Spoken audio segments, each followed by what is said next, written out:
અસામાજિક તત્વોને ડામવા એક્શનમાં અમદાવાદ પોલીસ, જુહાપુરા, વેજલપુર અને ફતીવાડીમાં પોલીસનું કોમ્બિંગ, પોલીસ કાફલા સાથે ઉચ્ચ અધિકારીઓનું કોમ્બિંગ, 40થી પણ વધુ બુટલેગર અને હિસ્ટ્રી શીટરોના ઘર ઉપર ચેકિંગ કરવામાં આવ્યું. કુખ્યાત નઝીર વોરાના ઘરે પણ પોલીસનું ચેકિંગ. કાળુ, ગરદન, અનુ ઉર્ફે અન્યો અને સરફરાઝના ઘરમાં પણ ચેકિંગ કરવામાં આવ્યું છે. વાહન ચેકિંગ દરમિયાન પોલીસને દારૂની બોટલ પણ મળી આવી છે.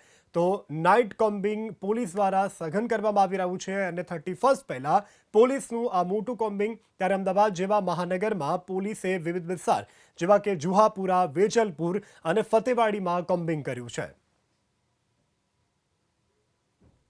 આજરોજ જુહાપુરા ફતેવાડી વિસ્તારમાં પોલીસ દ્વારા મેગા કોમ્બિંગ ઓપરેશન કરવામાં આવી રહ્યા છે અને આ જે કોમ્બિંગ છે એમાં મારી સાથે 3 ડીસીપી, 5 એસીપી અને પોલીસ ઇન્સ્પેક્ટર અને એક અધિકારી કર્મચારી મળીને 400થી વધારે સ્ટાફ અત્યારે જોડાયા છે અને પોલીસ ઇન્સ્પેક્ટરની આગેવાનીમાં કુલ 10 ટીમો છે એ અત્યારે જુદા જુદા જગ્યા ચેકિંગ કરી રહી છે અને એમાં જે બુટલેગર છે, અસામાજિક તત્વો છે, હિસ્ટ્રી શીટર છે, MCR કાર્ડવાળા છે અને જે જાણીતા ગુનેગાર છે એને તમામને અત્યારે ચેકિંગ કરવામાં આવી રહી છે. એની સાથે સાથે પોલીસ વાહન ચેકિંગ ડ્રાઈવ પણ ચાલુ છે.